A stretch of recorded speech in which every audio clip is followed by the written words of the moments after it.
जब लग गुरु मिले न सांचा, तब लग गुरु करो 10 पांचा। क्या गुरु बदल सकते हैं? क्या गुरु बदलने से पाप लगता है? अध्यात्म के इस मैदान में आखिर सही गुरु कौन है? गीता जी में वर्णित तत्वदर्शी संत कौन है? इन सभी प्रश्नों के उत्तर जानने के लिए अवश्य सुनिए जगत गुरु तत्वदर्शी संत रामपाल जी महाराज के मंगल प्रवचन। रोशनी में इस ज्ञान से हमारी बुद्धि उठेगी और फिर हम ये चिंतित हो जाते हैं जैसे हम मर गए तो बच्चों का क्या होगा, अब मृत्यु तो पता नहीं कब किसकी हो जाए। तो मरते समय फिर मनमाना काल का यूं भी दाव लग जा कि आपके छोटे बच्चे हैं, कोई 20 वर्ष का, कोई 25 वर्ष का, अभी क्या होगा। तो पुण्यात्माओं कल आपको बताया था, पहले भी बताते रहते हैं कि परमात्मा ने जिस भी बच्चे की किस्मत में जो लिखा है वो अवश्य मिलेगा, चाहे माता पिता जीवो चाहे मरो, उसको वो प्राप्त होगा ही होगा। इस दास का बिटर एक्सपीरियंस है।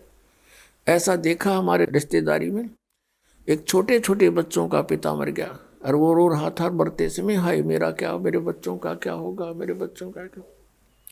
हम भी दुखी थे उस बात से, सचमुच इनका क्या होगा, जब तक इस दास को उपदेश प्राप्त नहीं हुआ था। अब वो तो होना था, हो गया, साल 6 महीने रो पीट के अपना सेट हुए और यहाँ कोई विकल्प नहीं। अब ये दास देखता है भाई जीवित थे और जो जिनका पिता मर गया था, आज वो बच्चे उनसे 21 हैं, हर सती थी। तो इस दास को जब नाम उपदेश हुआ, ये घटना घट चुकी थी। इस तरह की बातें फिर दास को याद आई और फिर परमात्मा के चरणों में समर्पित हुए। उसी समय कुछ एक ऐसी घटनाएं समाचार पत्रों में, क्योंकि पहले तो हम पढ़ते थे कोई भी कथा, एक वैसे सुन लिया फलाना मर गया, एक्सीडेंट हो गया, लेकिन फिर कलेजे में रखी जाती थी ये बातें जो हम सुना करते थे। एक रोहतक के अंदर एक बैंक मैनेजर था, स्टेट बैंक ऑफ इंडिया का। उसने बैंक लोन लेकर के कुछ अपना संपत्ति जोड़ करके 3.5 लाख रुपए की कोठी बनाई और सन 1983 की बात है। उस समय की 3.5 लाख आज 35 लाख होंगे, ज़्यादा कह दूं तो वो भी कम रहे। और बहुत अच्छा उस सेक्टर के अंदर देखने योग्य थी कि वो कोठी बनी है तो वो बनी है। उसकी मुहूर्त करनी थी, उसने सब रिश्तेदार बुला रखे, वो जंतर मंत्र करनी है, उसके मुहूर्त करनी है बुला रखे, और गुट्टी सूटी लानी है मित्र बुला रखे कि एक भाई वो पंडित जी कर लिया अपने लटोटर पटोटर से, फिर अपना गुट्टी लावांगे, जश्न मनावांगे। अब उस समय उसने कुछ वस्तु लानी पड़ेगी बाजार से। सुबह मुहूर्त से 1 घंटा पहले स्कूटर उठाकर, 2 व्हीलर स्कूटर, और लेने गया था सामान। मेडिकल मोड़ के पास एक 2 व्हीलर से 2 व्हीलर टकरा गए, स्कूटर से स्कूटर, और वहीं गिर गया। कनपट्टी लगी फुटपाथ पे और लगते मर गया। अब चाट ले उस 3.5 लाख की कोठी ने। अब कुत्ता बनकर सैर सपट्टे करेगा वहीं पर, और उसने कोई घुसन ना दे उसमें। तो इस तरह की जो घटनाएं घटी वो इस दास के हृदय में दरी गई। फिर धीरे धीरे परमात्मा की दया हुई, परमेश्वर ने आशीर्वाद दिया, गुरुदेव ने उपदेश दिया, और नाम देने का आदेश दे दिया, दीक्षा देने का। दास ये सर्विस करता था। सर्विस के दौरान ही सैटरडे संडे को सत्संग करने लगा। 2 वर्ष, सन 1994 में इस दास को नामदान करने का आदेश हुआ। फिर देखा वर्कलोड बहुत हो गया, रजादाता की बहुत भक्त होने लगे, सत्संग बहुत बढ़ गए। दास सर्विस करता था, junior engineer civil, Haryana state की। नौकरी त्याग दी।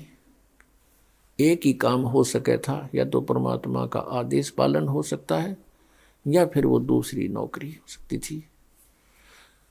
तो उसमें नौकरी त्यागने से पहले मन में बहुत विकल्प संकल्प उठे बच्चों का क्या होगा, कहीं भूखे ना मर जाएं। फिर परमात्मा प्रेरणा देता कि यदि कल तेरी मृत्यु हो जाती है, तू क्या ठेकेदारी लिए बैठा है, इनका पालन परमात्मा ही करेगा।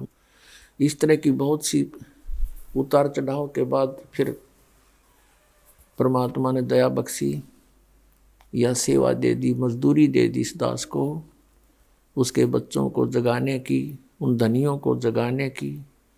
दास को एक कुत्ते की ड्यूटी मिली, भौंकने की। आप सभी धनी हो, आप पिछले पुण्यकर्मी प्राणी हो, आपको जगाना इसलिए आवश्यक है कि आपके चोरी हो रही है, आपकी अनमोल जीवन नाश हो रहा है। जो जाग जाता है कुत्ते के भौंकने से आवाज़ सुनकर, वो अपना धन बचा लेता है। और जो उस समय भी गफलत कर जाता है, सोता रहता है, तो सुबह वो देखता है तो उसका बहुत लॉस हो चुका होता है। तो पुण्यात्माओं, ये वो शुभ दिन है, ये शुभ अवसर है जिसके उपलक्ष्य में ये 5 दिवसीय समागम किया गया। फागुन की अमावस्या 17 फरवरी 1988 को इस दास को उपदेश मिला, इस दास का आध्यात्मिक जन्म हुआ। उस दिन के बाद एक नए जीवन की शुरुआत हुई, आत्मा में न्यारी उमंग हुई। दिन रात भक्ति, मालिक की वाणी, सतगुरु का संग करने लगा। सन 1994 में दास ने कभी ये सोचा नहीं था स्वप्न में कि मुझे कोई ऐसा जिम्मेवारी की पोस्ट मिलेगी, दास को ये नौकरी मिलेगी या मजदूरी मिलेगी। कभी भी नहीं सोचा था। दास क्या करता था, अपने आसपास के संबंधी मित्रों को, वैसे जो भी संपर्क में आता था, परमात्मा का ज्ञान सुनाता था, उनको तैयार करके अपने गुरुदेव से उपदेश दिलाता था। सन 1994 के अंदर गुरुदेव ने, मैं कुछ भक्तों को नाम दिलाने लेकर गया था।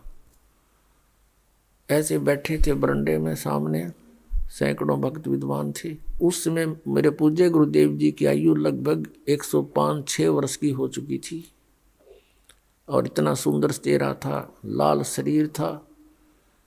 104 वर्ष की आयु में उनका चेहरा देखने योग्य था, वृद्ध अवश्य हो गए थे। और एकदम कहा कि रामपाल इधर आ। मैं बहुत पीछे बैठा था, दास की हिम्मत नहीं होती थी उनके सामने, क्यों डर लगता था कि सतगुरु के दरबार में मेरी थर थर कांपे दे और ना जाने किसी बात पर मारा टूट न जावे ने, कोई ऐसी गतिविधि ना हो जाए जिससे गुरु जी क्षुब्ध हो जाए। इसलिए दास बहुत डर कर रहता था। नाम देने वाले आगे बैठे थे, दास बहुत पीछे बैठा था। और भी बहुत से नाम लेने वाले, दीक्षा लेने वाले आए हुए थे और दास भी 5-7 को लेकर गया था, वो भी उन्हीं में विराजमान थे। मुझे पुकारा, में आगे चला गया, बैठ जा, और कहा कि आज के बाद तू उपदेश दिया करेगा। और वहाँ उपस्थित सैकड़ों तो उपदेश लेने वाले थे और भी बहुत उनके पुराने शिष्य भी थे। सबसे बोल दिया कि आज के बाद मैं किसी का गुरु नहीं, और ये सब के गुरु हैं, इनसे दीक्षा लो। मैं एकदम घबरा गया, कति पसीने आ गए दास के, और वो तो अंतर्यामी थे।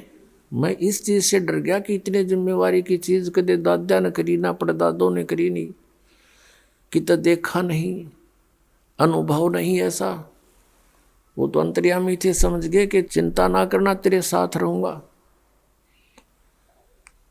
तेरे साथ मेरा आशीर्वाद सदा बना रहेगा। और फिर कहा कि विश्व में तेरे समान संत नहीं होगा। ये सब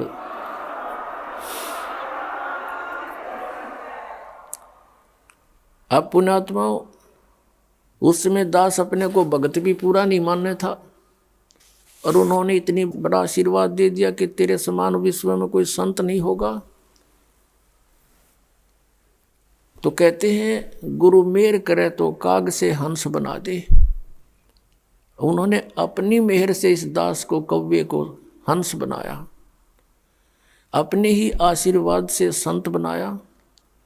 उस समय हमारी बाल बुद्धि थी, ये बात समझ में नहीं आई कि मेरे जैसा एक तुच्छ प्राणी और विश्व में मेरे समान कोई संत ना होगा।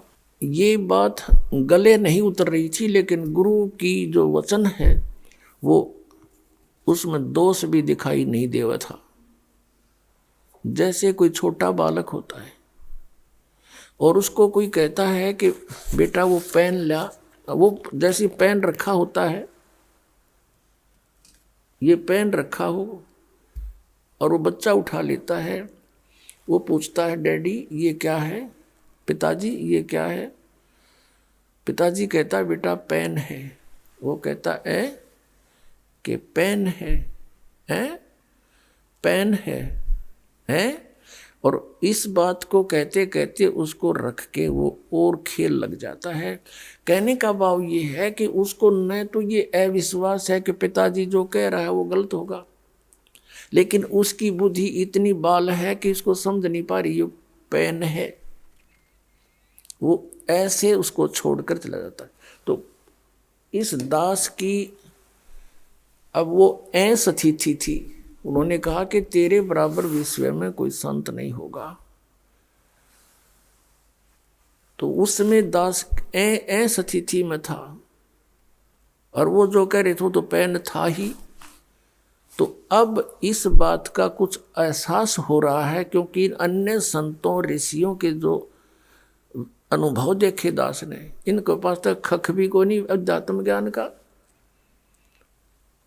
तो हम इस योग्य नहीं थे, गुरु जी के आशीर्वाद से हो गए, ज्ञान हो गया, बुद्धि खुली और इन महर्षियों के अंदर इनके झांक के देखा, इनके खुले वो बोरे जिन पर ISI मार्ग ला रखा, गोबर पर रखा था इन्हें सब ने। किसी के पास मोक्ष मार्ग नहीं, सबकी दुर्गति हुई। पिछले इतिहास बतावें, हमारे ग्रंथ कहते हैं कुछ, ये हमें बता रहे थे उसके विपरीत। तो ये संत नहीं थे। आज आपके समक्ष है, क्योंकि बुद्धिमान समाज है। तो पुण्यात्माओं, जिस दिन आपका आध्यात्मिक जन्म होता है वो आपका वास्तविक जन्म है इस पृथ्वी मंडल पर। शरीर के जन्म तो असंख्य हो लिए, जन्म तो वो भी है क्योंकि शरीर स्टार्ट हुआ, और अब आत्मा का जन्म समझो, आध्यात्मिक जन्म उसका उस दिन है जिस दिन सतगुरु मिल गए।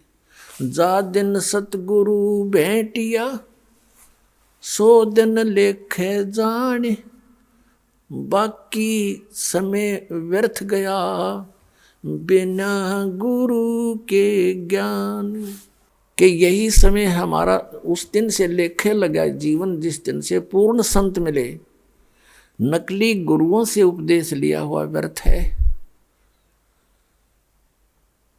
तो पुण्यात्माओं, अब प्रसंग चल रहा है। आगे गए ना बावड़े रहते भी सब जाही, बिन साहिब की बंदगी कहीं ठोर ठिकाना नहीं। अब जैसे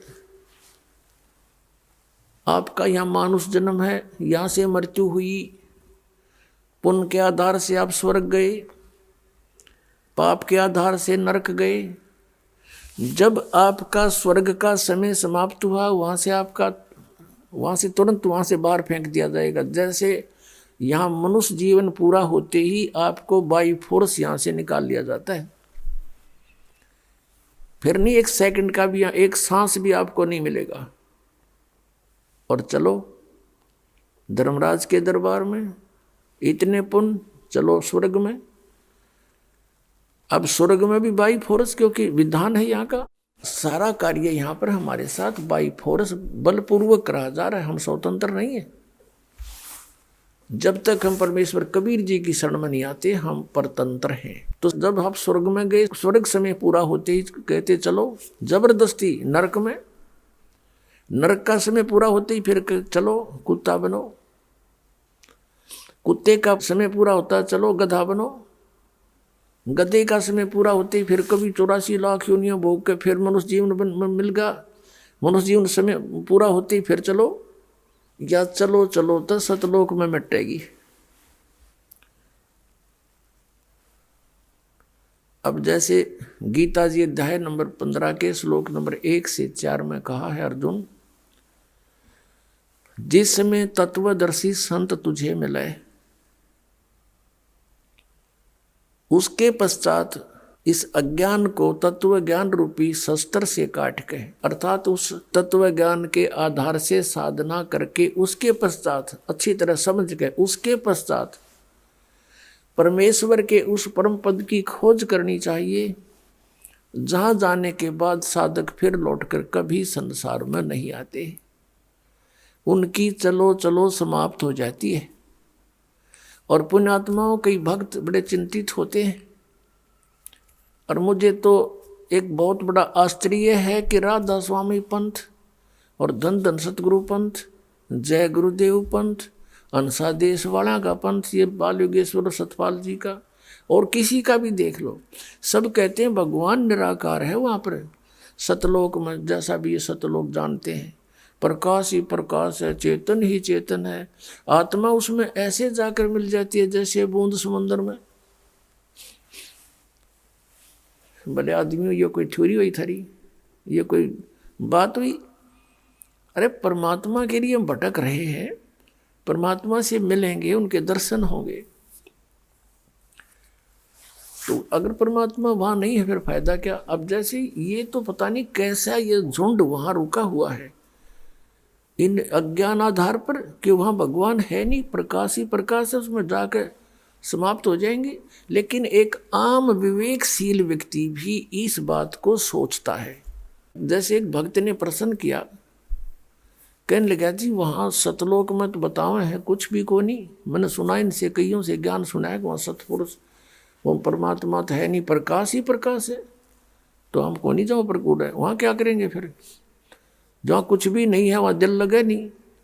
एक ने तो यहाँ तक कहा,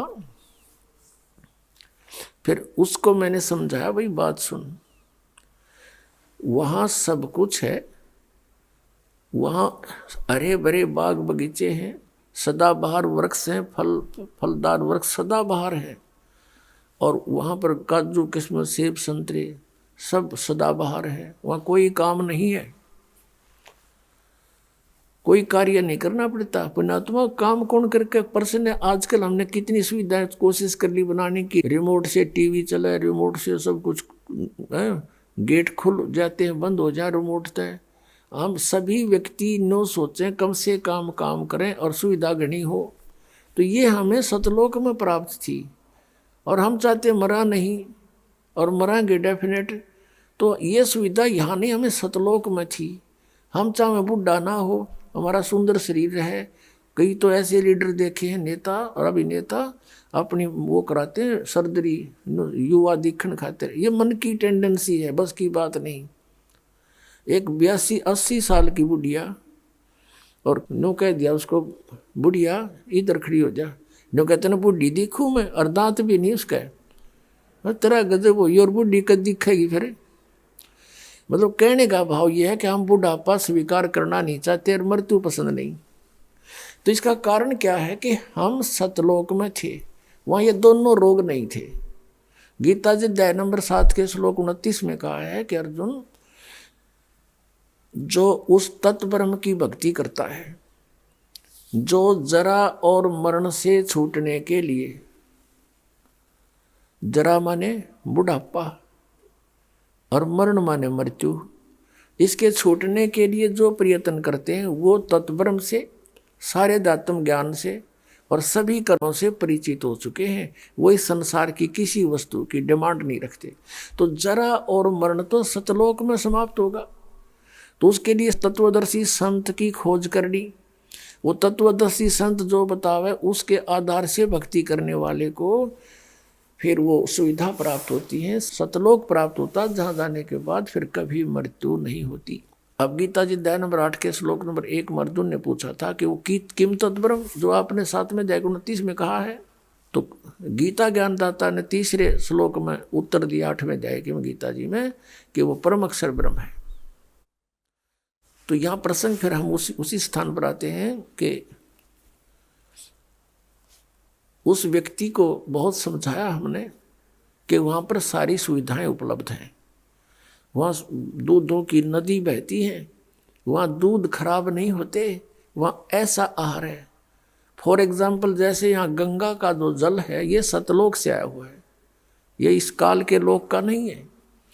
तो इससे ही आप आइडिया लगा सकते हो इस गंदे लोक में भी खराब नहीं होता जल, से 10-100 वर्ष रखो इसको कई बोतल में। और आपको एक प्रमाण देते हैं, जो हम यहाँ एक कुंभ रखते हैं जो पाठ करते हैं, और पाठी ठीक ढंग से इसका पाठ करते हैं स्वच्छ आत्मा से, तो वो जल उस मालिक की, उस सच्चिदानंद घन ब्रह्म की वाणी के उच्चारण से उसमें इतनी ताकत है परमात्मा की वाणी में कि वो जल गंगा जल से भी श्रेष्ठ बन जाता है। हमारे पास सन 1995 का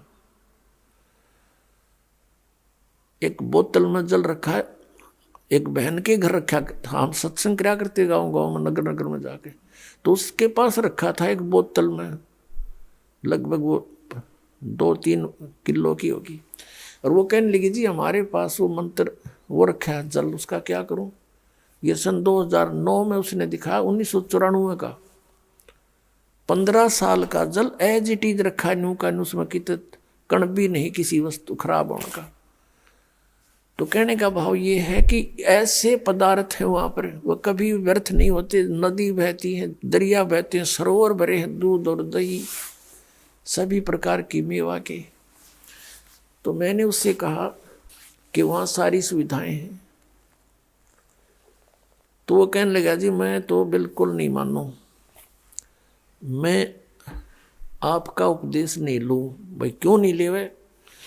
कि ये ज्ञान जो आप बता रहे हो आज तक किसी ने नहीं बताया, और आपकी बात सारी सच्ची दिखे क्योंकि प्रमाणी से बताओ, लेकिन आत्मा मेरी फिर भी नहीं मानती कि वहाँ कोई होगा, क्योंकि आज तक किसी ने यह बात बताई है कोई नहीं, और बताई नहीं तो फिर भक्ति किसने करी होगी, और भक्ति नहीं करी तो वहाँ गया कौन होगा। मैं तो ना जाऊँ क्योंकि मैं हूँ धुन का पक्का, वो कह रहा था, और मैं जिस काम के लगता हूँ मैं पक्का पूरा करके छोड़ दिया करूँ, और मेरी धुन लागी तो मैं भक्ति करूँगा गणी। मुझे चिंता है कि कहीं मैं वहाँ पहुँच जाऊँ और कोई भी ना पावे, मेरा जी ना लागे, मैं ना जाऊँ कति भी। मैंने कहा भाई एक बात बता, मान ले तेरी या मृत्यु हो जा और तू कुत्ता गधा सूअर बनेगा, फिर के जी लग गया। नो बोला जड़ घूमते फिरते तो दिखे जाएंगे, कोई बात ना, गधा से ही। तो हमारी इतनी टेंडेंसी, इतनी वृत्ति गिर गई कि हम इस लोक को इतना पसंद करते हैं कि यहाँ यही ठीक से चाहे कुछ भी हो जाए। इसका कारण क्या है? इसका कारण अज्ञान है, और वो स्थान अभी तक किसी को पता नहीं था। इसलिए अब ये जो मैं हैरान हूँ इस बात से कि जो राधा स्वामी पंथ वाले, धन धन सतगुरु पंथ वाले, ये जय गुरुदेव पंथ वाले बोड़ी आत्मा, और ये मरने तैयार हो रहे कि डूब के मरांगे सारे। इनकी रुचि राचि ना है, बस वो बैठे इकट्ठे हुए, ये गारंटी देता हूं मैं। जब वहां कुछ है ही नहीं, इनकी रुचि कैसे बन सकती है? चलो वहां चलांगे इधर भगवान, और हम भगवान को देखेंगे, उसके दर्शन करेंगे, आत्मा खुश होगी, और उसके रोम, एक रोम को करोड़ सूर्य मिला दे, करोड़ चंद्रमा मिला दे, इतनी रोशनी है भगवान की। अब जो प्रसंग है वही आते हैं कि बिन साहिब की बंदगी कहीं ठोर ठिकाना ना। ये ठोर ठिकाना फिर सतलोक में। श्रीमद् भगवद गीता अध्याय नंबर 4 के श्लोक 32 और 34 का निष्कर्ष है। 32 में कहा कि धार्मिक यज्ञों की, यज्ञ माने धार्मिक अनुष्ठानों की जानकारी सच्चिदानंद घन ब्रह्म ने, यानी ब्रह्मणे मुखे, सच्चिदानंद घन ब्रह्म ने अपने मुख कमल से बोल के जो ज्ञान दिया है वो तत्व ज्ञान है, वो सच्चिदानंद घन ब्रह्म की वाणी है। गीता अनुवादकर्ताओं ने ब्रह्मणे मुखी का अर्थ यहां पर गलत कर दिया। उन्होंने वेद की वाणी लिख दी, क्योंकि ये तो विचलित थे, इनके पास वो मास्टर की नहीं थी या सृष्टि रचना का ज्ञान था नहीं जिससे सब सदग्रंथ खुल सकते हैं, जिस कारण से इन्होंने अर्थों के अनर्थ कर डाले। श्रीमद् भगवत गीता अध्याय नंबर 7 के श्लोक नंबर 18 में अनुत्तमम शब्द का अति उत्तम कर रखा है। बता, छठी कक्षा के बच्चे ने पूछ ले, उत्तम माने श्रेष्ठ, गुड, अनुत्तम माने बैड। और ये बैड का अर्थ गुड लिख रहे हैं, बुद्धि मारी गई इनकी, क्योंकि इनको ज्ञान नहीं था। 18वें अध्याय के 66वें श्लोक में वर्ज माने जाना होता, इन्होंने आना कर रखा है। गो माने जाना होता, उसका कम लिख दिया, आना कर दिया। तो काहे के विद्वान थे ये? क्योंकि इनको ज्ञान नहीं था, अज्ञानी थे। अब प्रसंग चल रहा है कि चौथे अध्याय के 32वें श्लोक में कहा है कि सच्चिदानंद घन ब्रह्म की वाणी में धार्मिक अनुष्ठानों की जानकारी विस्तार से कही गई है, और वो परमात्मा ने स्वयं आकर के ज्ञान दिया है अपने मुख कमल से। वो कबीर वाणी है, और कबीर वाणी को समझने वाले भी कुछ ही संत मिलेंगे, सभी नहीं है। तो चौथे अध्याय के 34वें श्लोक में कहा है कि जो तत्व ज्ञान सच्चिदानंद घन ब्रह्म की वाणी में, कबीर वाणी में है, उसको वो तत्व ज्ञान है। उस तत्व ज्ञान को तू तत्वदर्शी संतों के पास जाकर समझ। विनम्र भाव से प्रार्थना करना, कपट छोड़कर बात करना, वो तत्वदर्शी संत तुझे उस परमात्म तत्व का ज्ञान कराएंगे। अब 15वें अध्याय के 1 से 4 में स्पष्ट किया है कि उल्टे लटके हुए संसार रूपी वृक्ष को, उल्टा लटका हुआ संसार रूपी वृक्ष है, ऊपर को इसकी जड़ है, वो तो परम देव पुरुष है, वो परम अक्षर ब्रह्म समझो, और नीचे को तीनों गुण रूपी शाखा है। और जो संत इस वृक्ष के सभी पार्ट्स बता देगा, भाई जैसे संसार रूपी वृक्ष है, तो फॉर एग्जाम्पल है, तो इसमें मूल कौन है, कौन परमात्मा है, कौन प्रभु है, कौन साहिब है, और तना कौन है, डार कौन है, शाखा कौन है, पत्ते क्या है। सवेदविद, वो वेद के तात्पर्य को जानने वाला है, वो तत्वदर्शी संत है। पहचान बता दी कि ऊर्ध्व मूलम अधः शाखम, ऊपर को मूल वाला, नीचे को तीनों गुण रूपी शाखा वाला, ये संसार रूपी वृक्ष है। जो इसको पत्तों सहित बता देगा, जड़ से लेकर ये कौन विभाग अलग अलग बताएगा, सवेदविद, तो वो परमेश्वर ने स्वयं आकर के अपनी सच्चिदानंद घन ब्रह्म की वाणी कबीर वाणी में बोला हुआ है। अक्षर पुरुष एक पेड़ है, निरंजन वा की डार, और तीनों देवा शाखा है, ये पात रूप संसार। ओए होए, अक्षर पुरुष एक पेड़ है, सरपुरुष वा की डार, इस तरह समझो। जैसे गीता जी को समझना है तो ऐसे समझो इस वाणी को। गीता जी अध्याय नंबर 15 के 16-17 में मंत्रों में कहा है सरपुरुष अक्षर पुरुष, और 17वें में कहा कि उत्तम पुरुष तो अन्य इन दोनों से भी अलग है, वो परम अक्षर पुरुष है, जो 8वें अध्याय के 3 श्लोक में जिसका विवरण है। तो यहाँ परमात्मा ने बताया है कि अक्षर पुरुष एक पेड़ है, और सरपुरुष वा की डार, और तीनों देवा शाखा हैं, ये पात रूप संसार। अब देखिएगा एक बार से, पुण्यात्माओं, आप पहली कक्षा के बालक हो, यानी प्रवेश है आपका आज आध्यात्मिक यूनिवर्सिटी में। अब से पहले तो आपको कॉमिक्स पढ़ाई जाती थी, आपको नावल पढ़ाए जाते थे, बेतुकी बातें सुनाई जाती थी, वो अध्यात्म ज्ञान नहीं था। ये देखिएगा उल्टा लटका हुआ संसार रूपी वृक्ष। अब ये है संसार रूपी वृक्ष, और परमात्मा ने इसको कैसे डिफाइन किया है, ये ऐसे देखिएगा।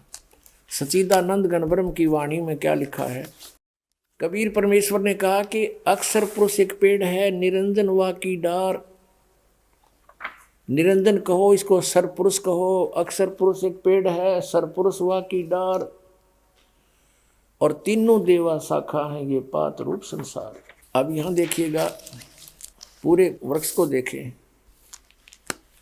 ऊर्ध्व मूलम,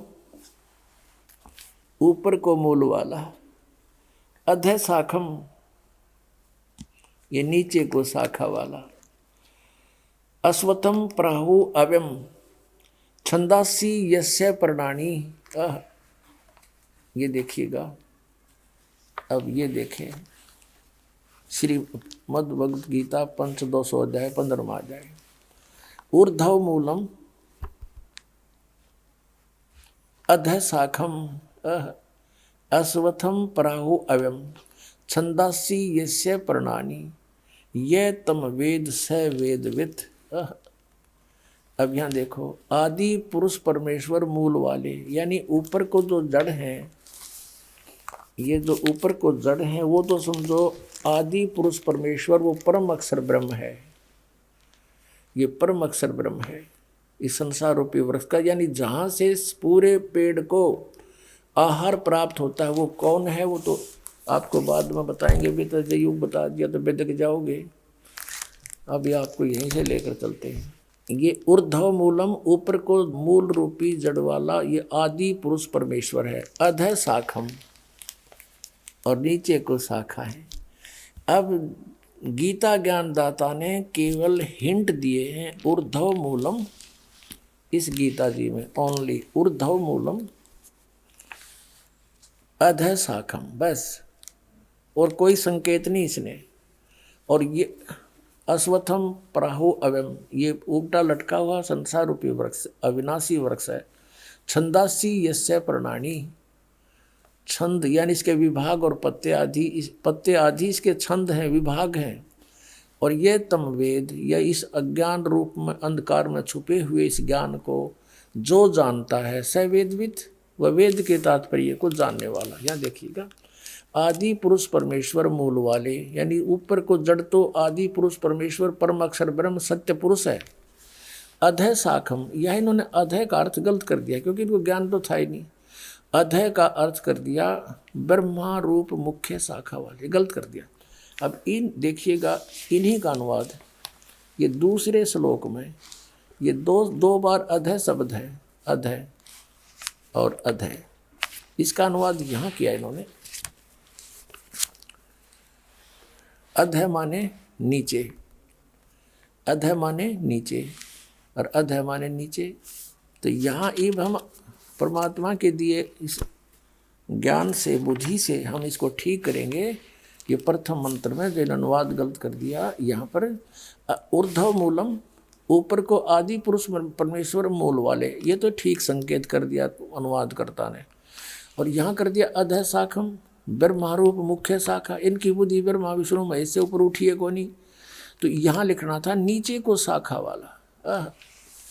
संसार रूपी वृक्ष को अविनाशी कहते हैं। वेद जिसके, इन छंद का अर्थ वेद कर दिया, वेद जिसके पत्ते कहे गए। अभी सुनते जाओ, उस संसार रूप वृक्ष को जो मूल सहित तत्व से जानता है, यानी जड़ से लेकर के सब पत्तों तक जानता है, स वेदवित्, वह वेद के तात्पर्य को जानने वाला है, अर्थात वो तत्वदर्शी संत है।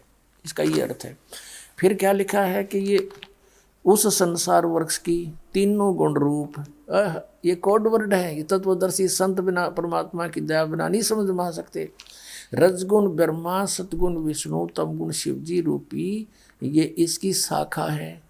वो संसार की तीनों गुण रूपी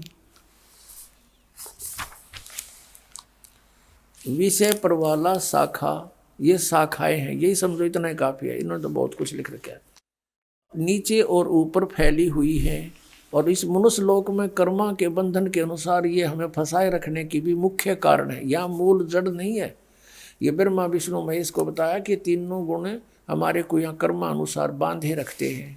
वो नीचे और ऊपर, ये ऊपर स्वर्गलोक में, नीचे पाताल लोक में, पृथ्वी लोक पर यह ज्ञान बोला जा रहा है। ऊपर और नीचे, बस सर्वलोकों में नहीं, ये व्याप्त है बस।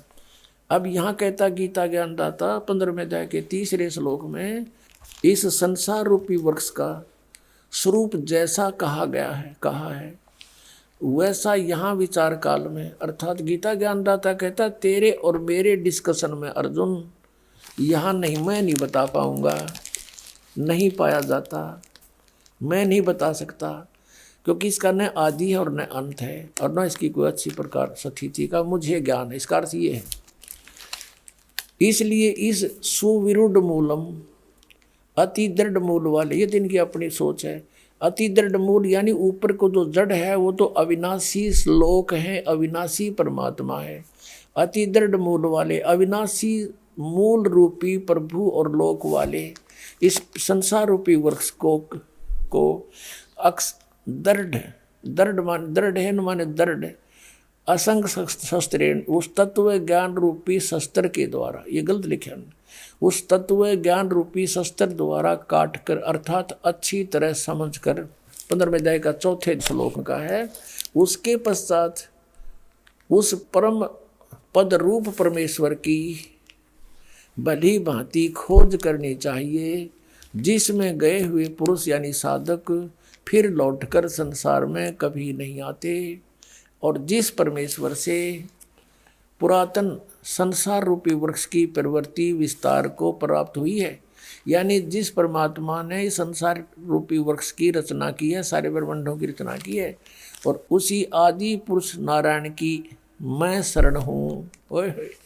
गीता ज्ञानदाता कह रहा है कि इस प्रकार दृढ़ निश्चय करके उस परमेश्वर का मनन और निधि ध्यान करना चाहिए। अपना भी नहीं बता रहा यहाँ पर, क्योंकि यह चलो चलो मिटाने के लिए उससे की भक्ति करनी पड़ेगी। अपने आत्मा परमेश्वर कबीर देव जी वो सच्चिदानंद घन ब्रह्म है, वो सबके मूल हैं, इस संसार रूपी वृक्ष के मूल हैं, वहीं से सबकी उत्पत्ति हुई है। उन्होंने अपने वचन से सब ब्रह्मांडों को, प्रकृति को, जीव को, सबकी रचना की है। तीनों गुण 5 तत्व परमात्मा ने ही अपने वचन से उत्पन्न करके इस ज्योति निरंजन सरपुरुष को दिए थे। अब परमात्मा ने बताया कि अक्षर पुरुष एक पेड़ है, सरपुरुष हुआ की डार, और तीनों देवा शाखा हैं, ये पात रूप संसार। अब स्पष्ट हुआ 4 अध्याय का 32 और 34 के अंदर 2 विवरण है। अब स्पष्ट होगा कि सच्चिदानंद घन ब्रह्म ने स्वयं आकर के अपने मुख कमल से वो तत्व ज्ञान बोला है, और वो सच्चिदानंद घन ब्रह्म की वाणी में जो लिखा है वो तत्व ज्ञान है। यानी वाणी माने मुख से बोलकर, मुखे लिखा उसमें, यह भी सारी जो है ना शंका मिटा दी कि ब्रह्मणे मुखे, सच्चिदानंद घन ब्रह्म के मुख से उच्चारित वाणी में, उसके मुख कमल से बोले हुए वचनों में जो तत्व ज्ञान है उसमें विस्तार से लिखा गया है, और उसको तत्वदर्शी समझ सके। इस दास के अतिरिक्त आज तक इन सदग्रंथों को कोई समझ सका हो तो बता दो इस दास को।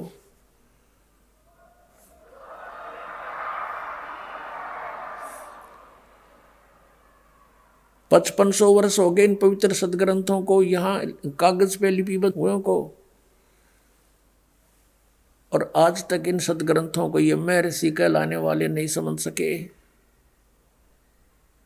तो परमेश्वर ने लिखा, अरदास ने समझा, तो परमात्मा कबीर जी इज गॉड, सच्चिदानंद घन ब्रह्म, और ये दास है वो तत्वदर्शी संत। सारी शंका समाप्त हो जाएंगी आपकी कुछ दिनों में। दास अभिमान नहीं करता, लेकिन एक जो टीचर बन गया और वो अपने आप को टीचर कह दे, कोई बुराई नहीं है। इतना सा ज्ञान है, इतना सा कहना चाहता दास। अब ये क्या लिखा है, जैसे गीता जी अध्याय नंबर 15 के ही आगे, अब इसमें क्या बताया कि तीनों गुण रूपी शाखा है। अब इसके लिए थोड़ा कंसेप्ट क्लियर करते हैं, क्योंकि पुण्यात्माओं ये एक नया सूर्य उदय हो रहा है, और हमने अभी सितारे देखे थे, और सूर्य को देखकर हमने उन सितारों को सूर्य मान रखा था, और उस सूर्य को सूर्य मानना हमारा मन बहुत देर से स्वीकार करेगा। इसलिए ढेर सारे प्रमाण दिखाने पड़ेंगे कि ये तीनों गुण रूपी शाखा है। ये रजगुण ब्रह्मा, सदगुण विष्णु, तम गुण शिव जी है, और ये सदग्रंथों में लिखा है, उन्हीं से हमने पहचानना है। देखिएगा ये मार्कंडेय पुराण, ये कहाँ से छपा है?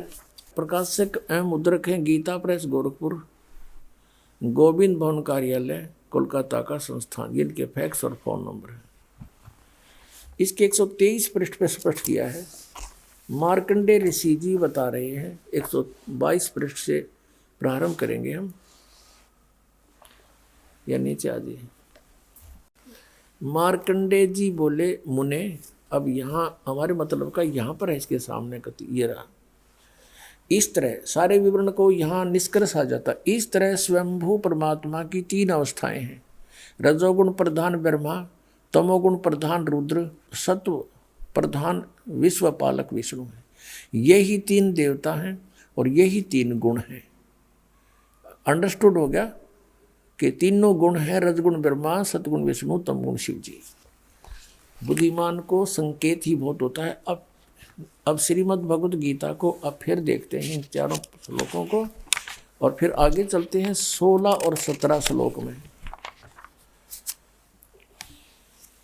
ये देखिएगा, ये पंचदश अध्याय 15वां अध्याय है श्रीमद् भगवद गीता का। इसमें से इतना ही लिखा कि ऊर्ध्व मूलम अधः शाखम, ऊपर को मूल, नीचे को तीनों गुण रूपी शाखा वाला। अश्वत्थम प्राहु, ये अविनाशी संसार रूपी वृक्ष कहा गया है। छंदासी यस्य प्रणानी, छंद माने विभाग होता है, छंद अलग अलग विभागों में, और लोकोक्तियों के माध्यम से जो लिखा हुआ ज्ञान वो छंद है, अलग अलग विभाग है। यस्य प्रणानी, ये तम वेद स वेदवित। गीता ज्ञानदाता ने सिर्फ 2 शब्द बोले हैं संसार रूपी वृक्ष के, ऊपर को मूल और नीचे को शाखा, शाखा वाला। और इसमें क्या लिखा है, आदि पुरुष परमेश्वर मूल वाले, यानी जड़ तो आदि पुरुष परमेश्वर है। यहाँ अनुवाद गलत किया है। अधः शाखम, नीचे को शाखा वाला, और तीनों गुण शाखा कहाँ है, ये दूसरे में। उस संसार वृक्ष की तीनों गुण रूप, और ये देखो शाखाएं, ये शाखाएं, ये शाखाएं हैं, तीनों गुण रूप शाखाएं हैं। रजगुण ब्रह्मा, सतगुण विष्णु, तमगुण शिव जी। ये तत्वदर्शी संत के लिए ऑप्शन छोड़ रखा है इसने, वो दास आपको क्लियर कर ही रहा है। तो इसने तीनों गुण भी लिखा है, तीनों गुण रूपी शाखा है। ऊपर को जड़ जो हो अविनाशी परमात्मा, वो दृढ़ है। बस इससे ज़्यादा कहता मैं नहीं जानता। और इसमें स्पष्ट किया है कि उस संसार रूपी पीपल के वृक्ष को अविनाशी कहते हैं, वेद जिसके पत्ते कहे गए हैं। और उस संसार वृक्ष रूप वृक्ष को जो व्यक्ति, जो पुरुष मूल सहित तत्व से जानता है, स वेदवित, वह वेद के तात्पर्य को जानने वाला है, अर्थात वो तत्वदर्शी संत है। ये पहचान भी बता दी। चौथे अध्याय के 32 और 34 का यहाँ कंसेप्ट क्लियर कर दिया। अब दूसरे में 15वें अध्याय के दूसरे में उस संसार वृक्ष की तीनों गुण रूप, रजगुण ब्रह्मा, सदगुण विष्णु, तमगुण शिव जी रूप शाखाएं, विषय पर वाला यानी विकारों वाली शाखाएं हैं। और अधः माने नीचे, ऊपर और नीचे फैली हुई है, सर्वत्र नहीं है। ये गलत लिखा है इन्होंने। अब मनुष्य लोक में कर्मों के बंधन में बांधने वाली कर्म के अनुसार सबको यहाँ संस्कारवश रोके रखने का भी मुख्य कारण ये तीनों गुण, रजगुण ब्रह्मा, सदगुण विष्णु, तमगुण शिव जी ही हैं, ऊपर और नीचे व्याप्त हैं। अब तीसरे में कहा है कि इस संसार का स्वरूप जैसा कहा है, गीता ज्ञानदाता भी हाथ खड़े कर देता है, वैसा यहाँ विचार काल में तेरे मेरे डिस्कशन में गीता के ज्ञान में नहीं पाया जाता। मैं नहीं बता पाऊंगा, क्योंकि न इसका आदि है और न इसका अंत है, तथा इसकी अच्छी प्रकार स्थिति नहीं है, न ही इसकी अच्छी प्रकार स्थिति। ये कदम मैं नहीं जानता इसको, इसलिए उसके लिए तो वो कठिन है। इसलिए इस सुविरड मूलम यानी अविनाशी मूल रूपी पूर्ण परमात्मा वाले इस पीपल के वृक्ष, संसार रूपी वृक्ष को असंख्य शस्त्रेन दृढ़ेन, असंख्य शस्त्रेन, दृढ़ माने बिल्कुल जिसमें कोई मीन मेख नहीं, ऐसा वो ज्ञान है, तत्व ज्ञान। और तत्व ज्ञान रूपी शस्त्र द्वारा काटकर इन्होंने वैराग्य रूप शस्त्र लिखे। इतना ही ज्ञान था इसका, इन अर्थों का कहीं, ये कोड वर्ड है इनका, जिसकी बुद्धि है वहीं सेट कर लेते हैं। ये तत्व ज्ञान रूपी शस्त्र द्वारा काटकर, अर्थात उससे समझकर। अब ये चौथा 15वें अध्याय का चौथा।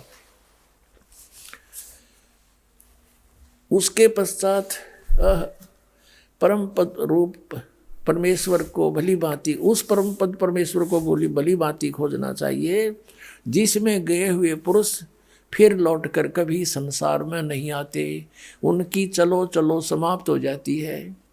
जिस परमेश्वर से पुरातन संसार वृक्ष की प्रवृत्ति विस्तार को प्राप्त हुई है। जिस परमात्मा ने सारे ब्रह्मांडों की रचना की है, उसी आदि पुरुष नारायण के मैं शरण हूँ। गीता ज्ञानदाता कहता है कि मैं भी उसी की शरण हूँ, मेरा भी वही पूज्य देव है। और आप जी भी इसी प्रकार दृढ़ निश्चय करके उस परमेश्वर की, तत्ब्रह्म की, उस परम अक्षर ब्रह्म की मनन और निधिध्यासन करना चाहिए, उसी की पूजा करनी चाहिए।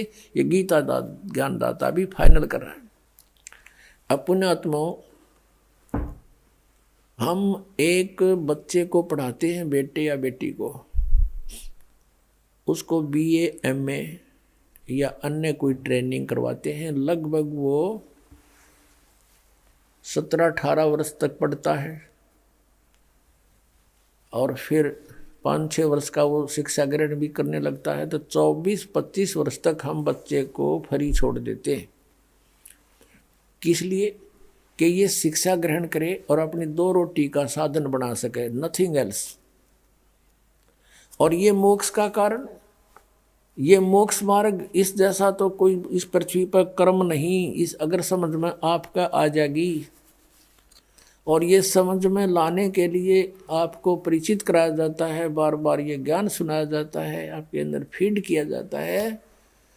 और जिस दिन आपकी आत्मा उठ जाएगी, तो आप जी ने जैसे अपने बच्चे को पढ़ाने के लिए धन भी लाया, उसको फ्री छोड़ दिया, समय भी पूरा दे दिया, तब वो 2 रोटी के योग्य होता है या नहीं होता है, वो तो आगे चल के पता लगे। फेल भी हो जाए बच्चा, और पास होने के बाद भी रोजगार मिल रहा है ना मिल रहा है, फिर वो इनू का नू देखे हमने BA MA करे, आज खेतों में हल जोड़ रहे, मजदूरी कर रहे बेचारे। उसमें कोई गारंटी भी कोई नहीं कि पूरी करके ट्रेनिंग फिर कुछ मिल जाएगा। और इसमें गारंटीड है। और क्या मिलेगा? आजीवन रोजगार, जिसमें बिना करे आपको प्राप्त होगा। गीता जी में लिखा है कि निष्कर्म में मोक्ष प्राप्त होगा। तो उसके लिए हमने समय भी निकालना होगा, 2 पैसे भी लगाने होंगे। यदि आपका यह बात समझ में आ गई तो आपको पृथ्वी पर कोई कार्य दिखाई नहीं देगा। पेट के लिए कार्य करना ये तो मजबूरी है, कर्तव्य है, करना चाहिए, लेकिन ये परम कर्तव्य है। अब आपको ये वो अनमोल ग्रंथ, वो अनमोल खजाना प्राप्त हुआ जो हमारे ही घरों में दबा हुआ था। और उस खजाने को ना मिलने से हम मजदूर बने फिरे थे, भिखारी बने फिरे थे। कि हनुमान जी का आगा हाथ जोड़े थे, दिए बाबा छोरा दे दे, कोठी दे दे। हर वो हनुमान और आप पर लंगोट मांडा करते, हमने कह देंगे बता। अब कहने का भाव ये है दास का कि हम उनसे मांगते फिर रहते जो कुछ दे नहीं सकते। ब्रह्मा विष्णु महेश आपको क्या दे सकते? आपकी जन्म मृत्यु ये नहीं समाप्त कर सकते। आपके संस्कार में कोई परिवर्तन ये नहीं कर सकते, ये अपनों में नहीं कर सके। जैसे विष्णु जी को श्राप दिया था नारद जी ने, अब यहाँ काल ने सबकी गांठ बांध रखी है। पहले तो श्रृंगार दे है, इनको प्रेरणा देता है, वह भक्ति करनी चाहिए। क्यों? ज्ञान तो ऐसा है परमात्मा के लिए, आत्मा विभोर हो जाती है, तड़फ उठती है, चाहे राज त्यागना पड़ो, चाहे शीश देना पड़ो, क्योंकि उसके बिना इसका पेटा भरा को नहीं, इसको संतुष्टि हो ही नहीं सकती वो मालिक मिले बिना। कितना ही सुख हो, जब उसको ज्ञान होगा तो एकदम अंगड़ाई लेती है आत्मा। वस्तु तो वो है जिस वस्तु को राजाओं ने भी चाहा। तो कितना अनमोल वस्तु है, और हम राज चाह रहे हैं। कितनी बुद्धि भ्रष्ट हो रही है हमारी, बिना ज्ञान के डरे हो रहे हैं। अब नारद जी ने पता लगा, ज्ञान हुआ तो जंगल में जा बैठा। अब उसने ये सोचा, क्योंकि इन ऋषियों की बुद्धि काल के हाथ में थी, इन पर डरे डुबाव था। अब जैसे ये बच्चे ज्ञान सुनते थे नारद और ऋषियों से, दक्ष आदि से, तो वो क्या बताते थे? भाई परमात्मा की भक्ति बिना गुजारा नहीं, भक्ति करनी चाहिए, ये है। और फिर ये कहते थे भाई ये विकार इसमें बहुत बड़े बाधक हैं, ये भक्ति नहीं करने देते।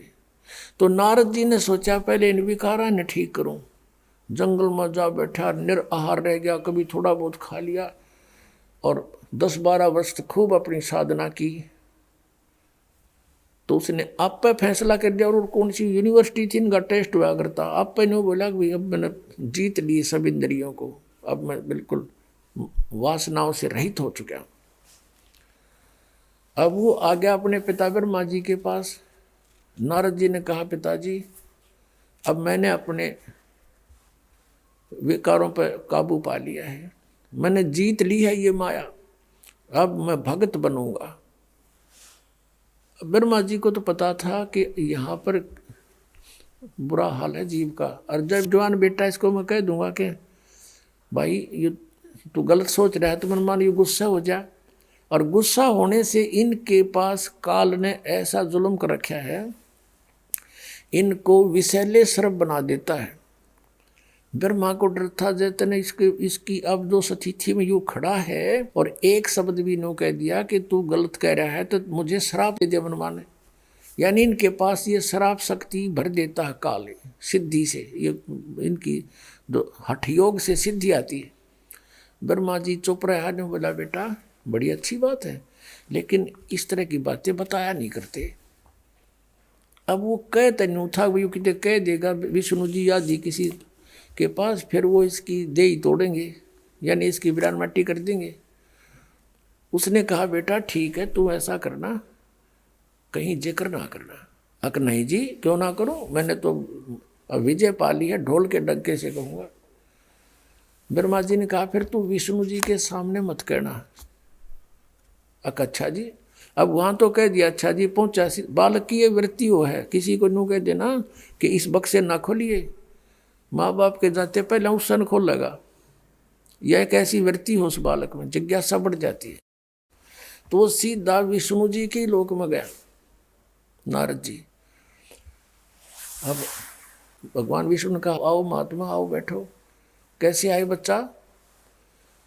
अब जी मैं साधना करके आया हूँ। कहा मुझे पता चला था भक्ति करने गए हुए। हाँ जी, और बहुत अच्छा, आपने क्या उपलब्धि की? कि सब विकारों को, सब वासनाओं को, माया को मैंने जीत लिया है, अब मैं मार नहीं खाऊंगा। अब विष्णु जी ने कहा, भी ठीक है, बड़ी अच्छी बात बेटा, साधु संत का प्रथम कर्तव्य तो यही होता है, इसमें विकारों पर विजय पा।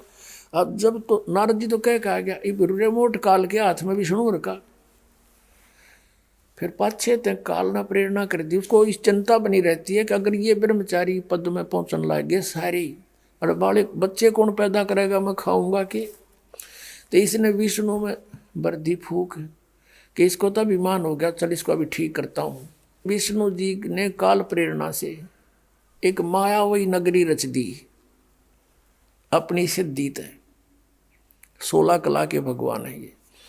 और वहां पर एक राजा का स्वयंवर रच दिया, राजा की लड़की का स्वयंवर। दूर दूर से देश के नौजवान बच्चे आए हुए थे शादी करने के लिए। स्वयंवर का अर्थ होता था कि लड़की स्वयं अपना पति चुना करती थी अपने पसंद का, माँ बाप के सिर से उलाहना उठ जाता था कि ऐसा ढूंढा, वो खत्म हो जाती थी इस तरह की समस्या।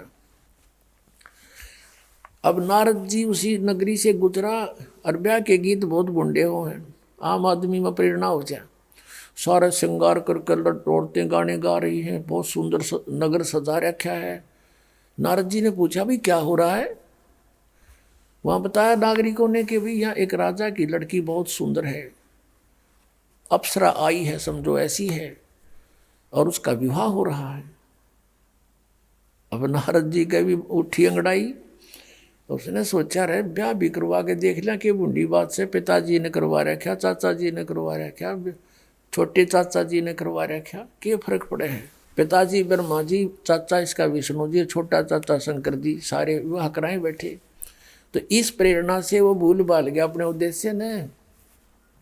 फिर उसने सोचा यार लड़की मुझे पसंद कैसे करेगी, इतना लंबा चोटा कचकोल कटा रखा।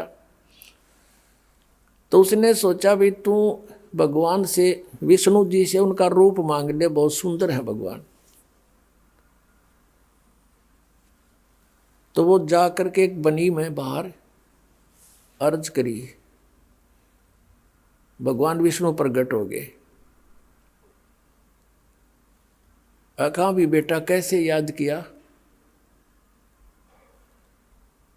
कैसे याद किया मुझे? कि भगवान मैंने आज तक आपसे कुछ नहीं मांगा,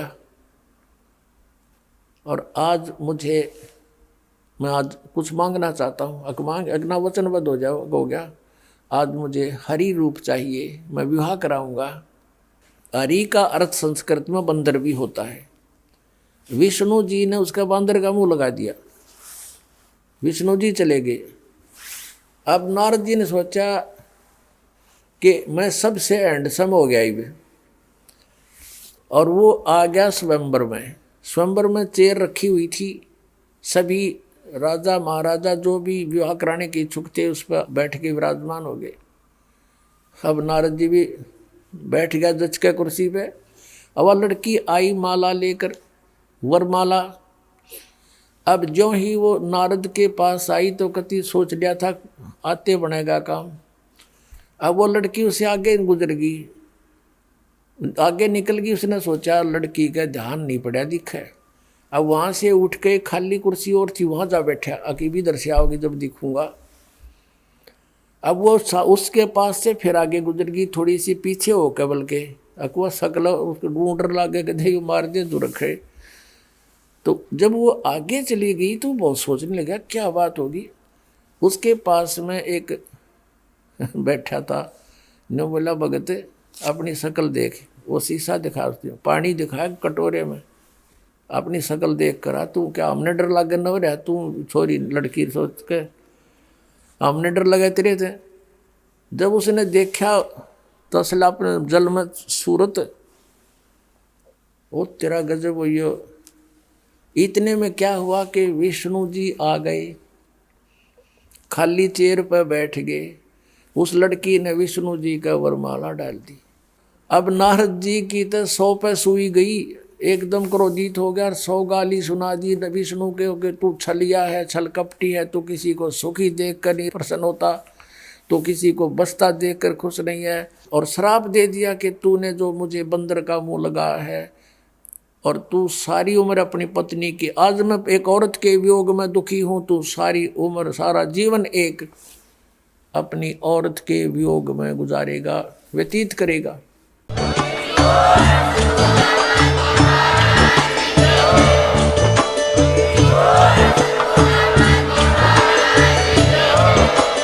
आप सुन रहे थे जगत गुरु तत्वदर्शी संत रामपाल जी महाराज जी के मंगल प्रवचन। अधिक जानकारी के लिए विजिट कीजिए हमारी वेबसाइट www.jagatgururampalji.org। संत रामपाल जी महाराज जी के शुभ आशीर्वाद से पूरे विश्व भर में 500 से भी ज्यादा नाम दीक्षा केंद्र हैं, जिन पर संत रामपाल जी महाराज जी द्वारा ऑनलाइन निशुल्क नाम दीक्षा दी जा रही है। अपने नजदीकी नाम दीक्षा केंद्र का पता करने के लिए संपर्क करें 8222880541।